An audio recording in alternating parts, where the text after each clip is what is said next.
elder there. That was, I don't know if I'm going to be as good as him, but we'll see where it goes. Hi, again, JJ. I'm a developer advocate. Don't know what that means anymore either. But I really do have the email address of awesome@ibm.com, so you're more than welcome to find me there. If you don't know anything about IBM, getting useful email addresses from there is an act of Congress. And if you're lucky, maybe I'll tell you the whole story. So who's this first AI talk of the day? Anyone? Really? Oh, okay. I've been sitting in this room all day today, and they've had some interesting conversations around AI as a whole, but I'm going to take it a different angle. And I'm going to talk about what open source AI is. I'm going to go through these slides really, really fast. And at the very end, I have a little choose your own adventure novel. And I want to show you what I can do with open source AI on my laptop for free in front of you live. And hopefully we can see the art of the possible together. I'm not going to show you something production grade by any standard, but hopefully it'll be enough of a trigger for you to be like, holy shit, this might actually work. So let's have some fun together. But first, I got to convince my boss that, you know, when he pays for me to go travel places, that people are actually watching my talk. So if you wouldn't mind giving me a little, take a picture of this QR code, it just sends you to ibm.com/granite. It hits a bit.ly link, in essence, where I can say that, yes, I had some people actually watching my talk. I have a couple QR codes throughout this whole deck. I also have a QR code at the end, so you can do it too. I'm a nerd, so I used Reveal.js to write all this stuff. Okay, so let's talk about like what actually an open source model is, right? Because that's one of the biggest problems. We all know our competitors, being that I am being recorded and live streamed, I can't be as honest as I normally am because I don't want this to be, you know, come back to me because of, you know, reasons.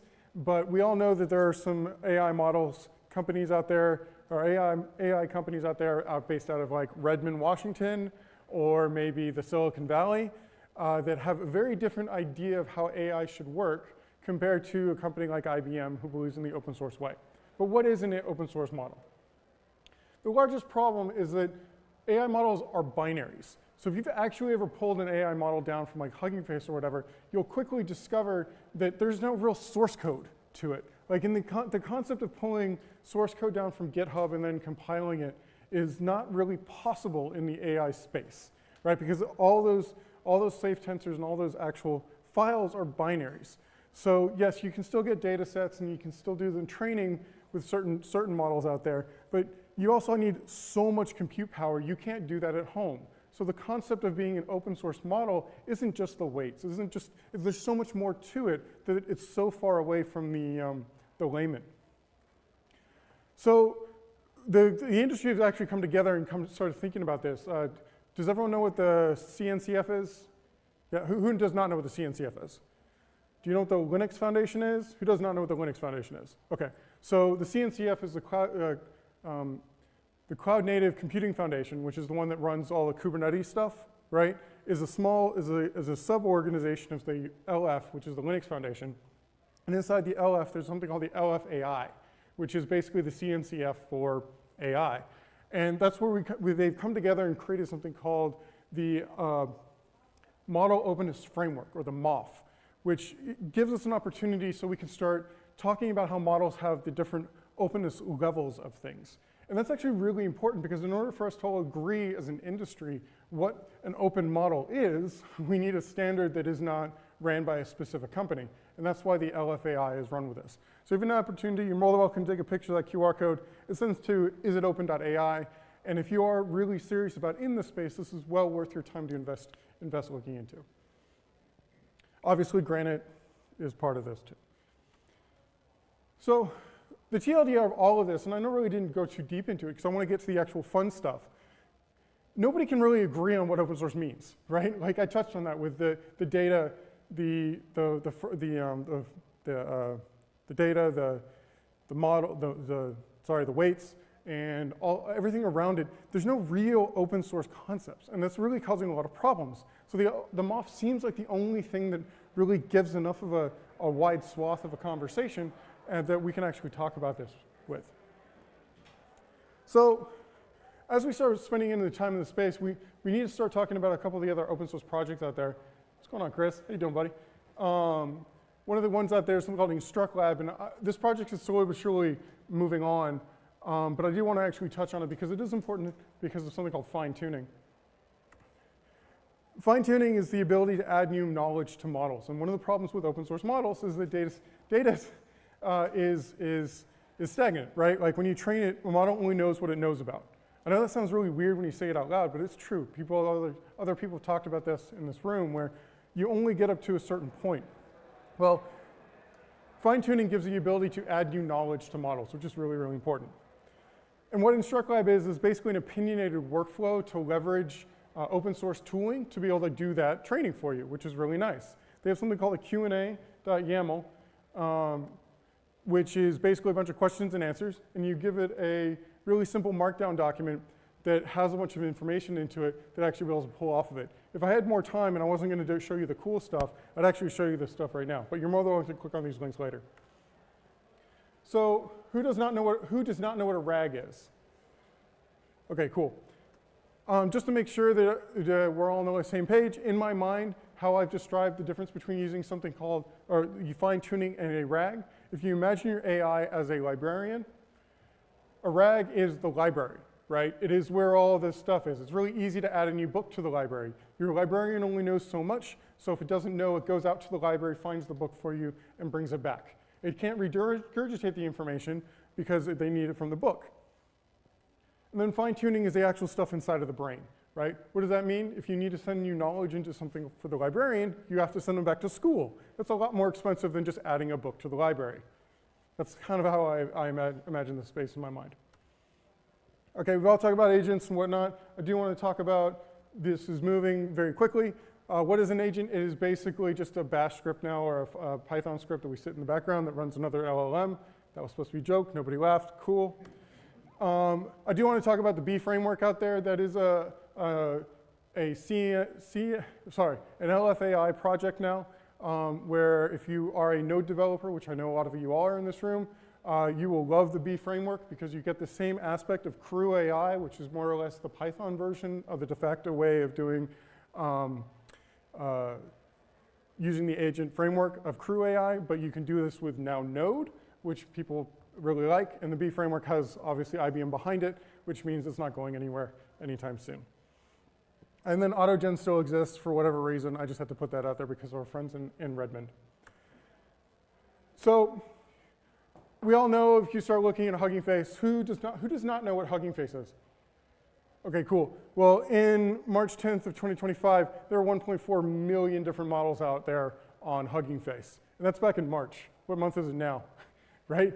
Now, if you really think about that, that's a lot, and it's really hard to choose, and you have no idea what any of these models are, right? Because you can't really get the data sets, or you can't trust the data sets are real or anything like that. That really starts, you really start worrying about what happens with the models that you use because you don't know if they've been poisoned, et cetera, et cetera. So that brings us back to Granite, right? Where Granite is the open source model from IBM that the TLDR of this whole story is that if you use the Granite model that we say is the Granite model, if you get stuck with any problems with attribution or copyright law or anything like that, IBM will go to court with you to defend this model. What is IBM famous for? Yes, our lawyers. I know we are. I'm not going to pull any punches. That means we are willing to put our business on the line if you put your business on the line to use Granite to use the thing. Admittedly, it's not as great as our competitors out there, but we're also building iTunes. Compared to our competitors, if you think about it, is building Napster, right? The ones that are out in Silicon Valley that all of a sudden started torrenting every single book ever written to train their models, they did not attribute those correctly inside those models. Those are stealing the human knowledge to train that. They did not pay those writers. They did not pay to deal with the copyright law. IBM, on the other hand, everything we've trained inside of our models, we've attributed correctly and did everything through public domain. So if you want to think about copyright law and the way we're moving towards, Granite is the way to go. There's a bunch of different models inside of Granite also, so it's a Granite family. There's Granite 3.3, soon to be 4.0. I wasn't supposed to say that out loud, but I did anyway. There's Granite Vision, Granite Guardian. Granite Vision basically is able to read charts, which is really nice. Granite Guardian puts some guardrails on things. Granite Embedding is our embedding model. Granite Time Series is actually our most popular model out there right now, which is the demo I'm going to show here in a little bit. And then Granite Code is basically our version of Copilot out there, which is kind of nice. Oh, the best part about Granite Code too is that we will absolutely go to court and give the data sets that we have trained on about what the code we did to do Granite Code. So we will make sure that all our licenses and all our stuff is enterprise grade. So if you're worried about the GPL, AGPL, or any of that code inside that gets created via these models, we can say with absolute definity that no, all of our stuff is Apache 2, MIT, et cetera, which is really, really important when you start looking in the enterprise space. So again, I've shot through a lot of this because I really wanted to talk about the use cases of what you can do with these types of toolings, right? Because everybody's boss out there said we need to use AI, right? We need to use AI. Where can we slot it in?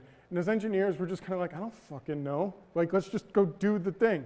Well, I've actually got some really useful use cases that have at least made my life easier that can actually, you can hopefully grasp on these different spaces. And I only got 13 minutes left, so I'm gonna go shoot right through these things.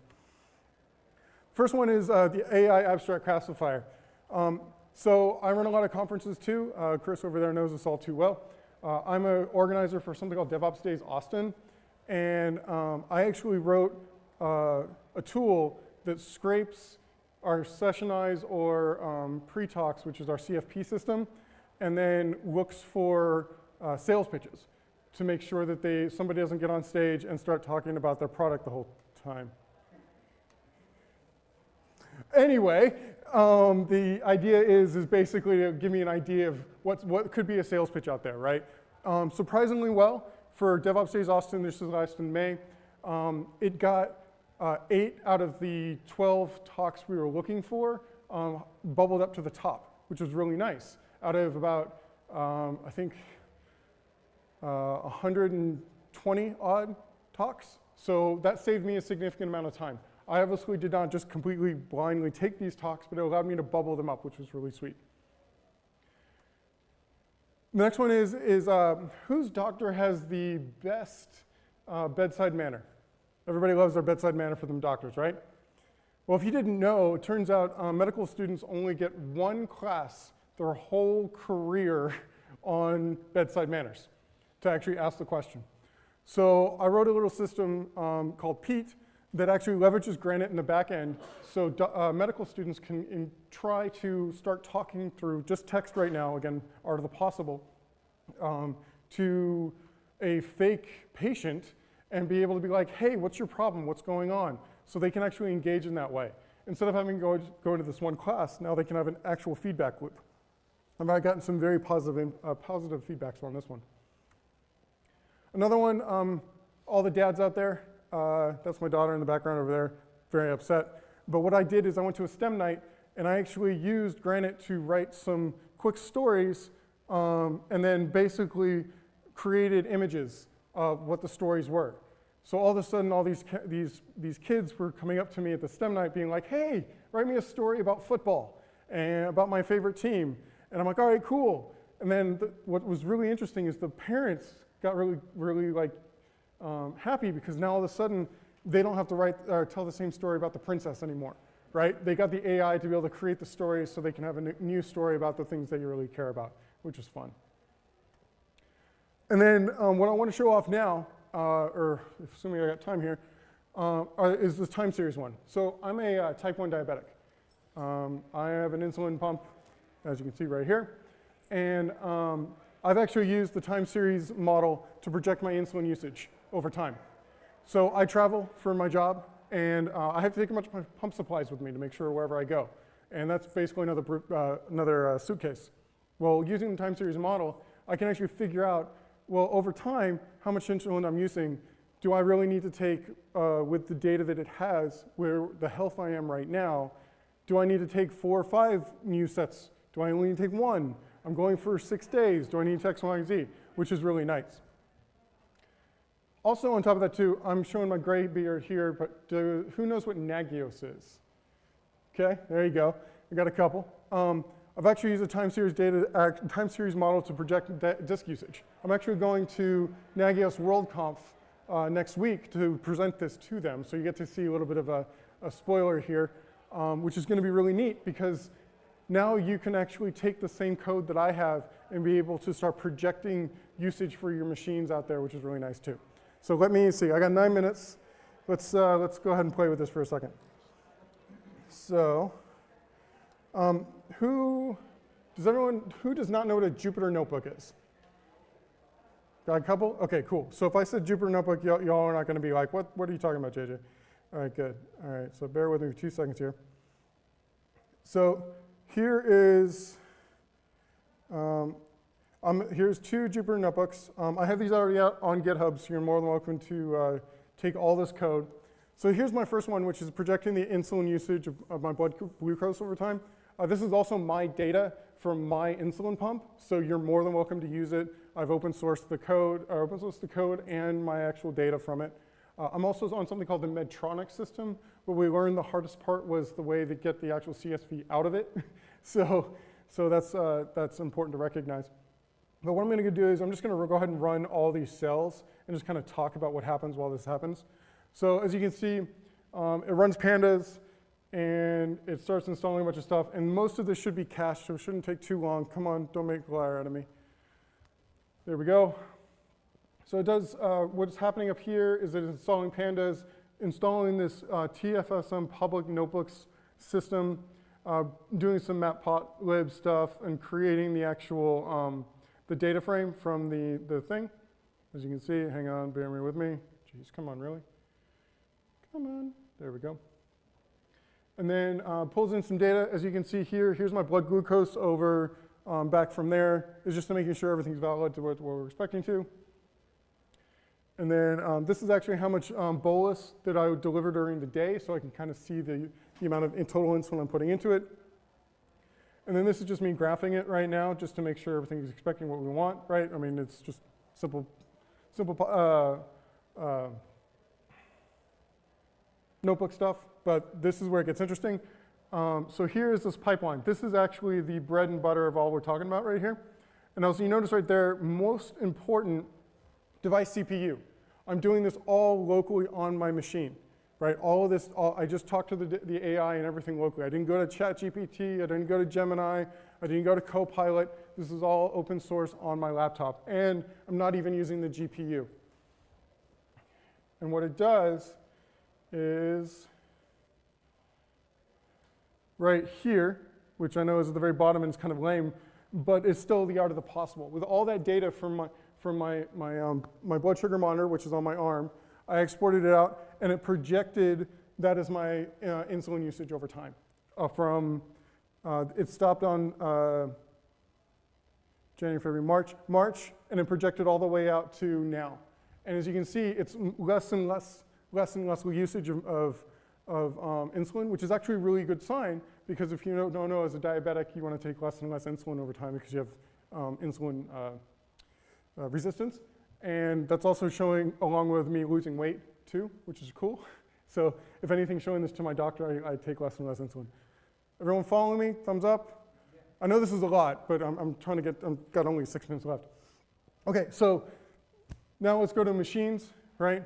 So the same kind of principle with the Granite time series infrastructure monitoring here, which I will go ahead and just run all this stuff again. And I want to make sure, so as you saw, I deleted everything. It's all running this live as we speak. While this is going, I will go ahead and I want to make sure we have time. So while that's running in the background, hey, if you are actually interested in this, how do I actually play with this stuff? I'll take a picture of this guy right here. This is a QR code to our open source workshop, which will walk you through everything you need to do to get running on your actual laptop right now for free. Installing Olama, getting the correct models down on your machine, playing with some stuff, even including using rags with open web UI and a few other things. But if you want to actually do more of the nerdy developer stuff with like Jupyter Notebooks, the Granite workshop here is what you're looking for. It actually has a bunch of cookbooks So if the term cookbook means anything to you, that's really important to know. You'll actually be able to see how you can slot in with some very simple Python the open source Granite models too. And just if you haven't if you missed all my code or my stuff, please take a picture of that. This is a direct link to the presentation we just did. As I said, this is all out on my GitHub on Reveal.js. So by the time this is done, and again, we only got 4 minutes, I should be able to come over here now and click on this guy. And as you see, it does all the setup, and then make sure that everything is loaded correctly. And then as you see, I have a bunch of Nagios logs here that I've already open sourced and pulled directly from it, pulled some data from each and every single one of them. And then again, I'm using, again, the CPU, not GPU, doing the CPU, to pulling out some just generic information about it, and then graphing it out here. And as you can see, it projected all of these red lines to seeing what it did. I don't actually know what happened here. I think I just wasn't running my Nagios box or something at the time to write. But as you see right about here, and this is actually accurate, on the machine, I did get a warning telling me that I would be officially running out of disk space on that machine. And then just for fun, here is a very useless graph, but it did actually project it. This is CPU load average over a minute because the machine doesn't do anything apart from Nagios, but it at least is a nice little sanity check to make sure that it is projecting something that is accurate, which is pretty much nothing. And I believe that's, and then, just output. That's more or less it. I'm so sorry we only have 3 more minutes. If you have any questions, I hope you feel like you learned something. Thank you.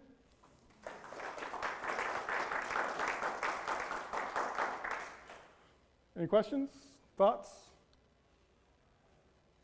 Feel like you learned something? Yes, please. Did you go back and check if your predictions were correct? Yes, and it turns out they were. I did this, all this data is up till March or April, and then it projected out till about June, and right now it is accurate, yes. I mean, there were also very simple projections, right? Like they're not crazy by any standard. Again, I want to show the art of the possible, but it did actually get the numbers right for what I was expecting. Yes, sir? So the projections were looking like a trend line? Yes.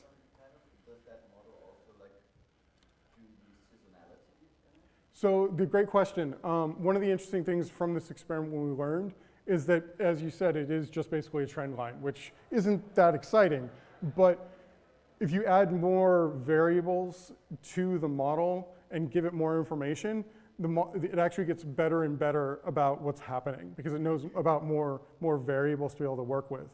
I didn't go too deep into that in this conversation, but if you drop me... But you would then make that zigzag line out of, like, as a prediction? Not exactly, not exactly. But you can get a better, more accurate trend line to give you more granularity on it. And if you drop me an email, I can send you some more information about it. But normally that is more advanced than I need to talk about in the talk to get you to get more, like I want to show you that the art of the possible before going into, okay, this is actually how you do it, if that makes sense. Yeah, absolutely. Yeah. So another question? No? All right, well, thank you again, y'all.